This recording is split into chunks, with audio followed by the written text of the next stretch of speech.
It's the words fans have longed to hear: Middle-earth Ultimate Collector's Edition. But does this release rise to the heights of its greatest ancestors, or fall into mediocrity?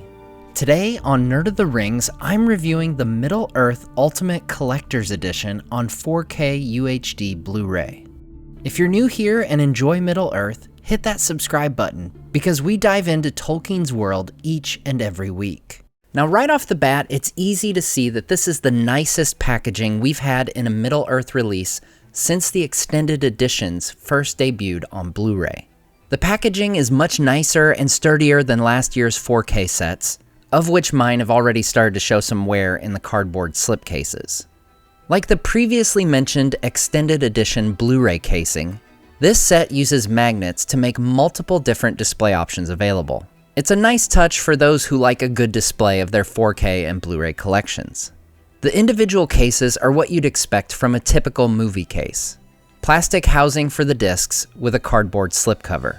The artwork on the front calls to mind the multitude of steel books in the world of home media that some really enjoy.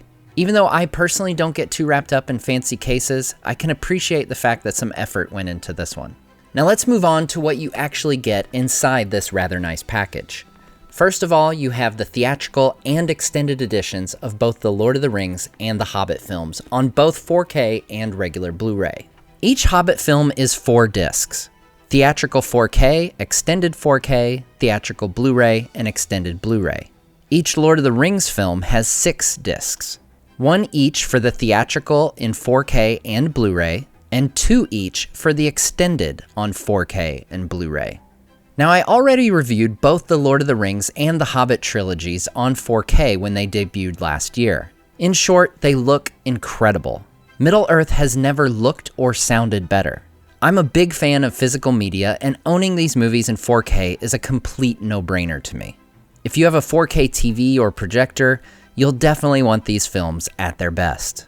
Of particular note here in this edition are the Lord of the Rings Blu-rays, which are newly created from the 4K remaster that Peter Jackson himself oversaw in New Zealand, scanning the original camera negative in 4K and upconverting the special effects shots from their original 2K to 4K. So even on the Blu-rays, you should notice an uptick in quality, and the ousting of that infamous green tint on Fellowship of the Ring.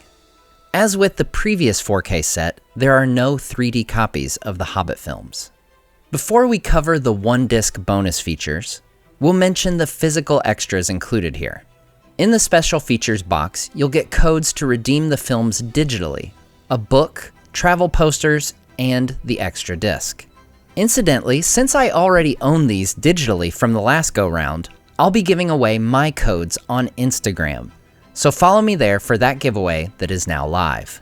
As for the book, it's a 64-page softcover entitled The Hobbit and The Lord of the Rings, a collection of costume sketches, photography, and production notes. I've always loved the art and behind-the-scenes books released by Weta over the years, so I can appreciate the inclusion of the booklet. However, as I've paged through it, I'd be willing to bet that if you have a bunch of the books already by Weta, there's not going to be anything new here. And I also, as I was flipping through filming here, just noticed that there's actually a typo on the last page. It has Saruman written over Return of the King. Next up, we have some mini travel posters, which are probably my favorite physical addition to this set. I'd say these are roughly the size of a postcard, and I just think they look cool.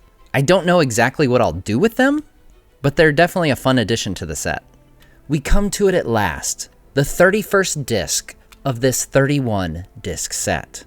First up on the disc, we have the Alamo Drafthouse cast reunions, 1 for each film. For Fellowship, we get Elijah Wood, Sean Astin, Billy Boyd, and Dom Monaghan. For The Two Towers, we have Cate Blanchett, Orlando Bloom, Viggo Mortensen, and Liv Tyler. And for Return of the King, we get Peter Jackson, Ian McKellen, and Andy Serkis. These reunions were released at a time when theaters were incredibly short on new films, and they were presented with select screenings of the Lord of the Rings films. For folks like myself who didn't have screenings of those films nearby, it's great to finally see these. Hosted by Stephen Colbert, they're light and delightful from a time where we could all use a bit of levity and basking in nostalgia. They're recorded virtually, so the quality isn't incredible, but hearing from the cast again is always fun.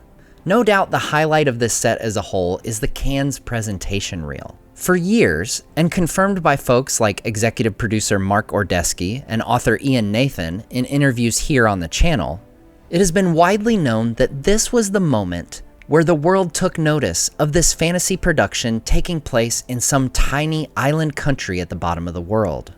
It's really great to see this footage 20 years after it was shown to a select group of individuals at Cannes Film Festival in May 2001. And what started off for me as merely a fun exercise to put myself in the shoes of someone with no knowledge of what was in store for them, quickly turned into me being in full-on nerd mode, as there is never before seen footage in this reel. While some parts are simply unused takes with a slight variation of the actor's delivery, there are extended lines of dialogue and shots we've not seen before in previous releases. One that comes to mind is Gimli in awe of Dwerodelf. When Gandalf risks a little more light, the dwarf says, "It is a marvel." Another small example is Elrond saying, 9 companions to match the 9 ring wraiths, which, like so many extended moments we've seen, comes directly from the book. While these moments are small, they set my nerd heart ablaze, wishing more than ever to see deleted scenes that we know exist, but have never been treated to in any digestible format. And therein lies the rub with this Ultimate Edition. It simply does not deserve that title. As wonderful as the Cannes footage is, it's simply a reminder of all the footage that we've been denied for so long as fans. So what would an Ultimate Edition of these films actually look like? Allow me to lay it out for you. And if you work at Warner Brothers, maybe pay attention. I'm about to give you the thrower's key to the pile of gold that we would pay for this edition. What I'm calling the Mithril Edition. First up, all 6 films, regular and extended in 4K ultra high definition. This is self-explanatory and the foundation of any future set. These next items would be the true headliners of the next great Lord of the Rings home media experience. And quite simply at this point are probably the only reason to ever release another edition. But no, there is a few scenes, but I don't know. We might try to put them back in. Seriously, I think that's where Warner Brothers have some vault somewhere, a nuclear-proof vault somewhere where all the negative, like the 7 million feet of our film is sitting at, which we'd have to go and retrieve it. So it's a big logistical thing, which I don't think anyone's quite got their heads around. But if there's enough interest from people, maybe they will. As Peter implied, he could very well create even more extended versions of these films, or what I'm calling the Mithril Cut. We've seen glimpses of things like Gimli and Legolas after the Return of the King, the flashback of Aragorn first meeting Arwen, and if theories around Miranda Otto's Instagram image are to be believed, Éowyn and Faramir's wedding. This is absolutely a no-lose situation. Nothing will ever take away the amazing films we have now, and there would be excitement around this release, the likes of which home media hasn't seen since the extended editions on DVD were the kings of home media. Deleted scenes. Now there are some scenes that simply wouldn't work even in the Mithril Cut. I'd love to see these change storylines like Arwen fighting at Helm's Deep and Aragorn fighting Sauron. Whatever there is, we fans want to see it. And I personally want to see it in 4K with finished effects and color. I know it's not common for deleted scenes to get post-production treatment, but Middle-earth home media should never aim for common. For crying out loud, Warner Brothers, give Peter Jackson the resources to make this happen. Now, the following features have been released in previous editions, so these aren't absolute must-haves going forward. But if you want something to be a truly Mithril Edition, then you'll include these as well. The appendices. If there's any possibility of getting these upscaled to Blu-ray quality, it would be a huge win. Even in standard definition, they're well worth the time. The Middle-earth appendices are quite simply the greatest behind-the-scenes features of all time. It's essentially like watching film school on disc, and puts any masterclass course to shame. Over the years, we've learned that there's even more behind-the-scenes material specifically saved for a future home media release. The time has come to give fans what they want. Don't hold anything back. Not one piece of it. The Costa Botes documentaries. These were first released with the limited edition DVD set and were confirmed by the director to have been filmed in standard definition. Whether they have their own discs or share a disc with something else, go ahead and throw them in. I'd also advocate for throwing in the 3D versions of the Hobbit films. Sure, not everyone has access to 3D, but these were filmed with 3D in mind. And whether you were a fan or not, they were 3D done right. Not some cheap, crappy 3D conversion in post. They were truly filmed in 3D. As far as the packaging, which has been given far too much attention in some of these releases, I would love Warner Brothers to develop something that calls back to the original extended editions. Give each film its own separate case, even if it's only sold as a complete set. Put aside the gimmicks and become who you were born to be, the Mithril Edition.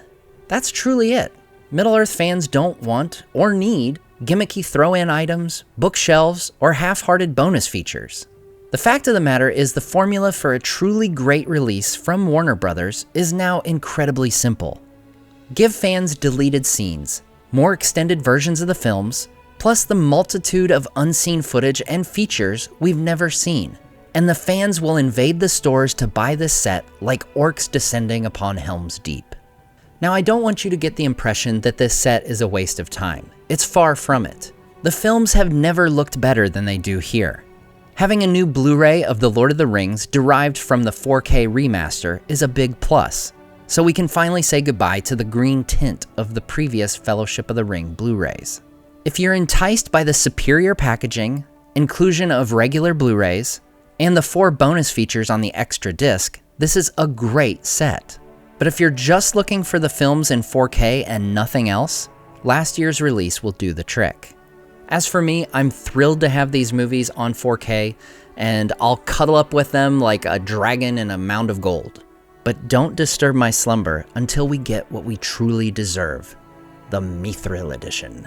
Thanks so much for watching, and we'll see you next time on Nerd of the Rings. Release the Mithril cut.